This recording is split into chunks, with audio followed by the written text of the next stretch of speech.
Hello and welcome to part 4 of our SaaS Focus Series with Cloud 360 Accounting. Today I am joined by Celso Pinto, who is the founder of Pixie. Pixie is a practice management and workflow solution specifically designed for accountants. We're actually customers of Pixie and have been using it for probably about 18 months or something like that now. So I'm delighted to have Celso on today just to talk about a wee bit about Pixie, about their journey for the last couple of years, and then they sort of go through a few questions on the experience so far and what the future holds. So over to you, Celso. So give us a wee bit of background in terms of talk about yourself, talk about Pixie and how that came about, and where you are now. Yeah, sure. Thanks for having me, Kieran. I really appreciate it. And well, as everyone might have figured out by by my accent, I'm not exactly from here, from the UK. I'm from Portugal originally. I moved here, I think, in 2012 to launch another business called Simple Tax, and Simple Tax was a tax filing app for consumers, and we were trying to understand really how could we make it useful for accountants as well, and that's really when I started talking to accountants, and that's really also when I kind of understood a bit more about how challenging it is to run a small practice and delivering the services to the clients at the same time as managing the relationship from those clients. So that's when the seed got planted. We sold Simple Tax in 2014, 2015, and I wanted to take a bit of a break. And a few years after that, a friend of mine was writing on Accounting Web how they were using Trello in their firm. I was really surprised by that, I'll be honest, because I thought that things had kind of moved up in terms of software. But as it turns out, there was still a bit of a niche available in terms of opportunity around creating practice management for small firms and just helping them stay organized. So the choices, the way we see them, obviously are more around more sophisticated firms. And then there's solutions like Design and things like that, but there's no in between. So we either buy the entire suite, or you pick something that's completely inadequate. It gets the job done, but it's really hard to manage. So yeah, that's how Pixie came about, and we've been doing really well. This year has been really, really good for us. I'll admit, we supported the community and obviously our customers as well. We're now used by a few thousand accountants throughout the world. They trust and love Pixie daily to get the job done. So yeah, exciting times ahead, I would say. So you actually spotted a niche in a sector which already had a number of players with market share, but your niche was sort of within that sector to go for smaller firms with sort of 1 or 2 partners type of thing, and a certain number of clients, which is interesting as well, because there would have been a number of other solutions and bigger platforms, but you identified that no, we can still go in. So you weren't afraid, I suppose, at that stage to kind of go in and compete by picking a niche within a niche, I suppose. Nah. Afraid of competition? Never. But the understanding that we had really is, first, it was definitely worthwhile investing a lot into user experience, which is something that has really, really played out to us very well. Just trying to keep the product simple and usable by anyone very quickly as well, adopting and deploying the product very quickly. So with that kind of frame of mind, I would say that's when it just became clearer that the opportunity was there, if that makes sense. Because again, there are definitely sophisticated platforms out there, sophisticated solutions, but sometimes folks just want something to kind of like keep everyone organized. And there's still some specificities to running a small firm, a small accounting firm specifically, that make it worthwhile for us to just hone in the products on this industry and on this sector, as opposed to having just a generic task management or workflow management software. I mean, that was something I have to say, and it's probably a bit of a plug in terms of Pixie, but it was certainly something that attracted me to Pixie at that point in time, was the flexibility within the product. Other products, very good and do a certain job, but sometimes there are some rigid parts within it that it's almost like you feel like you have to adopt your processes to fit with how the software works. For you guys, from what I can see and from what you're saying now, Celso, it's very much we want to give you the flexibility to make the software work the way you want it to work within the confines of what accountants need, which is obviously deadline management. Yeah, of course. And I think that's perhaps one of the biggest lessons we took from the beginning, really, is that no two firms are exactly the same. Everyone has a bit of the way that they want to run things. And I think it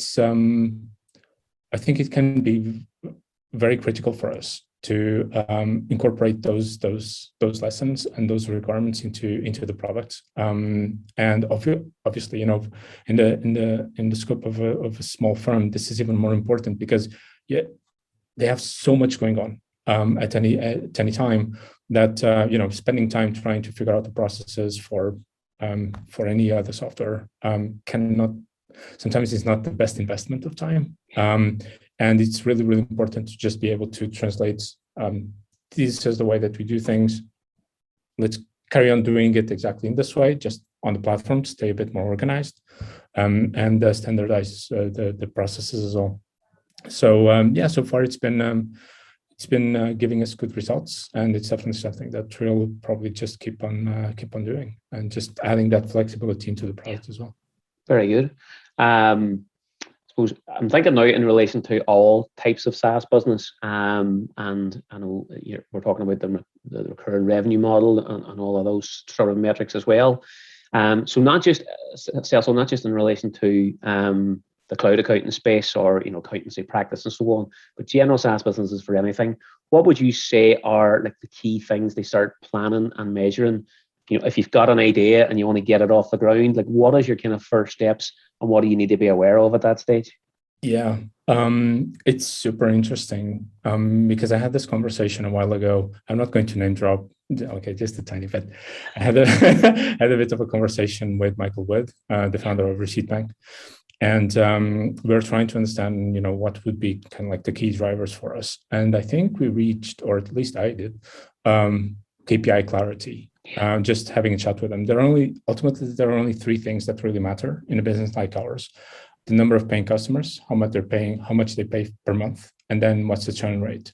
Everything else just arrives out of this. And with that understanding, and that has been really, really transformational for us because we just align everything towards these three metrics that are really easy to explain, really easy to understand, and super easy to work around as well, and to just plan around these.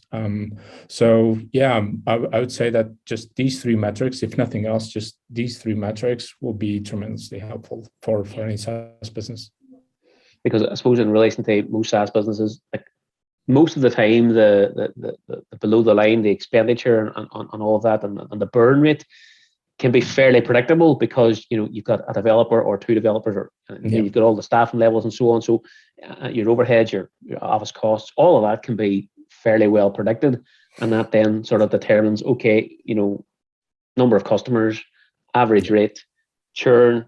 So you can easily predict your top line, I suppose, with those three metrics. So that's useful to actually know that if we're creating a dashboard as a SaaS business, there's really only, and I suppose this is advice I've been giving myself as well in relation to our own business and advice I give to clients. You kind of need to know 4 to 6 key numbers in relation to your business. And people sometimes talk to accountants along the lines of, well, it's going to be, yes, it is going to be monthly income, monthly profits, etc. But it's the number of prospects and leads and how they convert and so on as well. But it's you really are down to sort of 3 to 6 key numbers in. Yeah.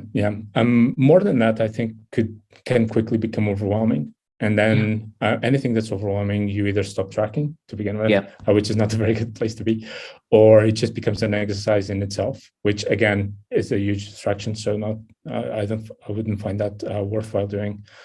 So ultimately, just having a reduced number of things that really tell you how the business is performing can become really, really productive. And as you mentioned, the burn rate, obviously, all of us want to know what our zero cash state is as well.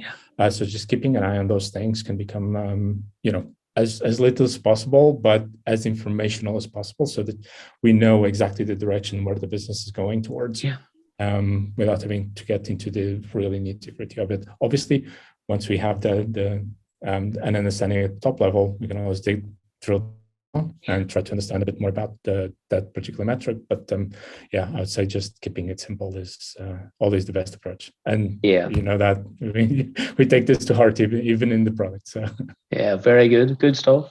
One question I always have for SaaS business owners as well is about from new customers versus existing customers, because I think there is a lot of SaaS businesses that are very focused on getting new customers in the door, reducing their churn rate down as much as they can, so that they stay for whatever length of time. But what's your view on the significance of bringing new customers in and getting that number of paying customers number up versus actually just looking after the existing customers as a means to keeping the number of paying customers up? Yeah. Which would you say is more important, and why? I think it's a tough one to decide on with what the priority should be. It's all part of the funnel, and we really do want to have that balance between new business and lost business. So I would say that it's definitely worthwhile keeping an holistic view over everything. I'm sure like anyone hearing this, none of this is going to come up as a surprise, but ultimately you don't want to like pour water into a leaky bucket. So it's important to have churn under control in some way. But at the same time, it's very easy to plateau a business if we don't really get focused or be focused on acquiring new customers. So it's a bit of a balancing act. I would say that in our case, we're not just going through the process of investing a lot more into customer success, and this definitely involves both parts of the funnel, so new business and also customer retention and satisfaction. So with that in mind, I wish I could have like a rule of thumb, to be honest. But for us, it's really all about just making sure that, especially in SaaS, nowadays it's super easy to find benchmarks to align ourselves towards. And anyone will tell you that, if we have 1-2% churn rate on a monthly basis, that's a good metric to have. And something that we, again, try to align ourselves into in terms of growth rate. If you're growing 15-20% month on month, the business is doing great as well. So those kind of like two metrics are really important. I'd be really hard pressed to give you a clear answer on which one I would find the most important one. Ultimately, growth, as everyone will tell you, growth cures all evils. So if you keep growing 20% month on month, even if you're losing, a bottle of customers, I'm sure that everyone will carry on being very happy. So maybe that would trump everything.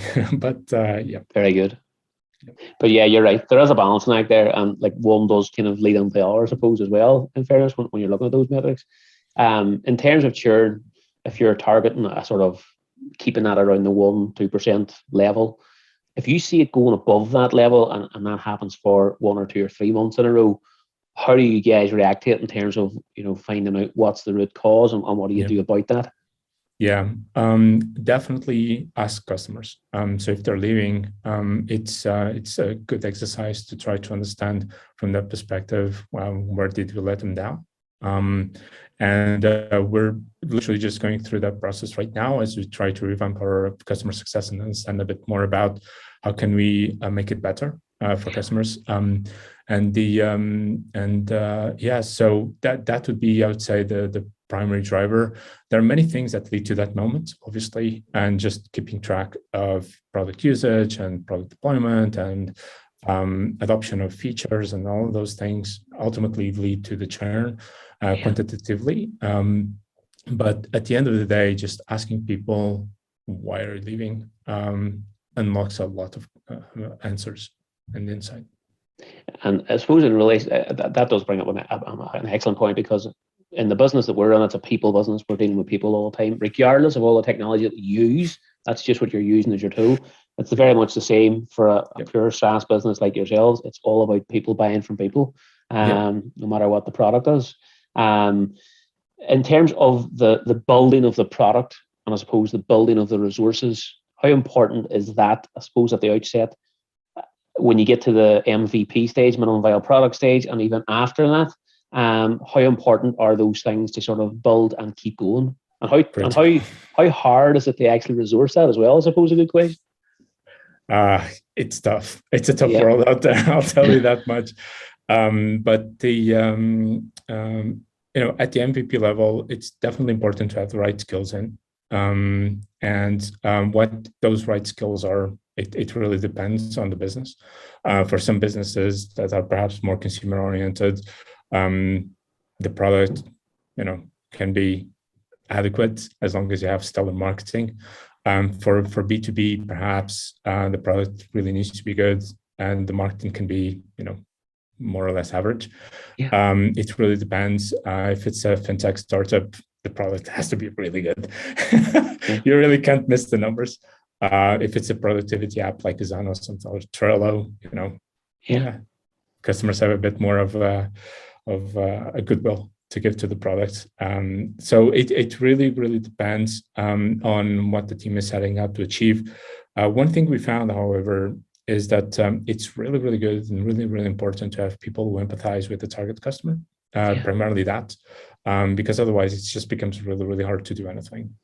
We don't really understand what the day-to-day is like from a design perspective, from a product perspective, from a marketing perspective, or even worse, from a sales perspective. I've been sitting next to accountants sometimes, and they get these calls that are so pushy, it's not even funny. And I'm thinking to myself, like, these people didn't do any research whatsoever, because in this time of the year, business isn't happening. So you could just back off. But they have targets to meet, but they just didn't do the foundational work, I would say, around really understanding the ebbs and flows of the sector. So having that empathy becomes really, really important, I would say. So there's very much a partnership type approach when you have a SaaS business with your customers, especially when it's B2B. And there needs to be that communication and that level of relationship as well. And at the MVP level, it's super critical, because otherwise it just becomes impossible to really understand what that viable part is, which is perhaps the most important thing of the entire MVP concept. How did you find the pandemic in terms of the impact for Pixie? I mean, when did you guys actually launch, and then the pandemic kicks in, say March 2020? What was the impact for you at that point in time? It's just interesting. It was really, really interesting. There are so many sides to that impact, but ultimately we launched Pixie, or we tried launching Pixie in July 2019. Crickets. Let me put it like that.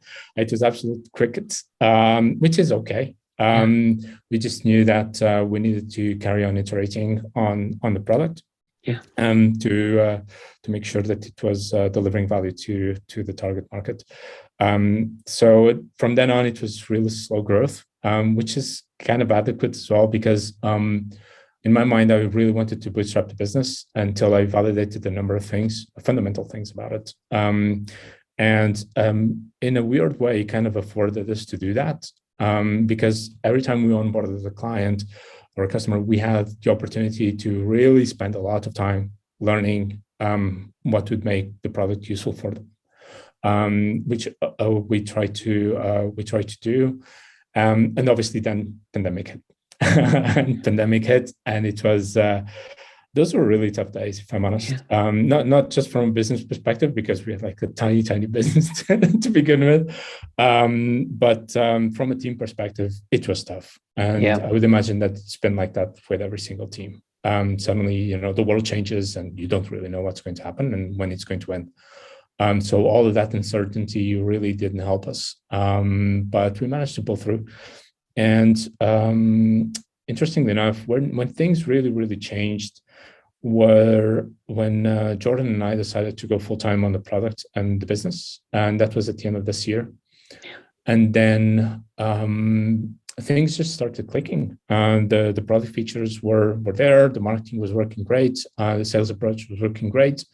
So from January, it just almost like caught fire for the first half of the year, and it was pretty awesome. And then that led to a couple of funding rounds, first an angel investment and then a VC investment. And things have been working really well for us, I would say. But again, none of this would have been possible without having support of the community and also the customers and the feedback that they give us to improve the product and the business. So if anyone's actually listening to this, thank you so much for helping us and building this amazing opportunity. Very good. Only a couple of questions left. One, I'm thinking there in relation to bootstrapping the business for a certain length of time and then going down the road of investment and the various funding rounds. Talk us through, I suppose, the pros and cons of each sort of stage of the business in terms of the bootstrap stage and also the challenge of going through the investment rounds as well. So talk a wee bit about that for us. Yeah.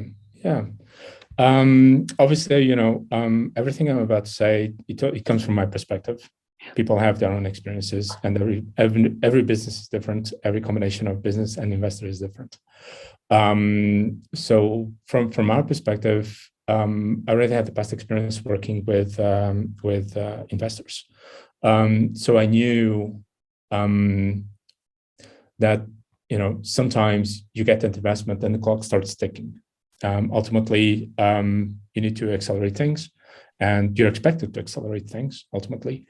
And sometimes you're accelerating, but not in the right direction, which is really, really dangerous. So from that perspective, and having had that experience before, my thinking or our thinking was more around how do we validate that we're going in the direction that we want to go, and that is going to be the right direction for the business. And then from there, once we have all of that validation, and obviously product market fit as well, because that's super important. Once we have that validation, maybe then start looking at outside capital to accelerate growth. So again, it really varies on everyone's situation. In our case, we managed to pull it off. In other scenarios, I'd imagine that to potentially be a bit harder. But one thing is true though. Anyone seeking investment, it comes with a time frame right away. It's one of those things that you raise the first round, 18, 12 months after that, you're expected to go out and raise furthermore, because it's just the nature of it. At the end of the day, everyone is looking to build a big business, and we all want to get there as quickly as possible. So it comes with expectations. So would you say it increases any sort of pressure on the performance of the business once you go into the investment stage? I think that the expectations have just become a lot clearer. Yeah. And that's perhaps the important takeaway, is exactly that. So I wouldn't say that. It creates pressure if the business isn't really performing, if you know what I mean. It's kind of like just moving along, and suddenly, you have to build something out of very little. That creates a lot of pressure for sure. But otherwise, if there's already a kernel that really works, that capital is the thing that's going to allow us to very quickly amplify it. And I find that to be an amazing opportunity. Again, if things are already working, even if it's a small level, then by all means, just if necessary, just seek out that capital and accelerate and step on it, essentially. Brilliant, very good. Right, one last sort of question then. Describe your role now at Pixie in terms of what does your sort of average day or week look like, and is there anything that keeps you awake at night as well? I'm the janitor right now. I feel like the janitor. Anything that needs doing, leave it to me. I'll come around and do it. I guess it's so interesting. I asked exactly the same question to Michael when I had that chat with him. I'm like, so Michael, if I get like people to handle all these things, like what's my role? What do I do here? And his answer was actually really good and quite insightful as well, which is ultimately just making sure that we're all aligned. And it's very easy to create misalignment when we're all trying to move very quickly in a certain direction, but sometimes some things move quicker than other parts, and it's very easy to just create misalignment, and sometimes that creates a lot of friction as well. So making sure that we're able to kind of like identify and remove those roadblocks becomes really important. And obviously really communicating with the entire of the team, more so nowadays, because we're still remote, and it just becomes really important to make sure that everyone's on the same page and everyone's clear on what we're trying to achieve, so that there are no misunderstandings about what's coming down the line, etc. So that's I would say perhaps the biggest change that happened to me, because I'm a very product-driven person. So I really like to be in there building the product and working with the designers and the engineers on how things are going to look like, etc. And nowadays, I just can't find the time for it. The thing that keeps me awake right now is really just building of the team. It's been quite a journey for us, and we're now in a really good position to start expanding the core team, the internal team as well, and just talking with so many people and understanding what their goals are and what they're looking for their own careers, and how that aligns with what we want to build here as well. And ultimately trying to make sure that Pixie becomes attractive enough to attract top talent. It's creating a lot of anxiety at the moment, but I'm sure it's yet another thing that we just have to go through. And well, in a few months' time, I'm sure that we'll have perhaps the best team ever in the space of working on this product. So it's culture, communication, and focusing on the pathway that you have planned for yourselves as well, and you keeping your eyes on all of those things on an ongoing basis is what gets you out of bed in the morning and probably keeps you awake at night as well. So very good. Yes. Brilliant. Yes, good stuff. Listen, that's everything that I was going to go through with you anyway for the interview, Celso. So thank you very much for your time. Has given us good insights into SaaS businesses and your SaaS business as well. So thanks for your contribution. There will be another part to our series, part 5, which I'll announce details of soon. But for now, that's everything for part 4. So thank you for watching, folks.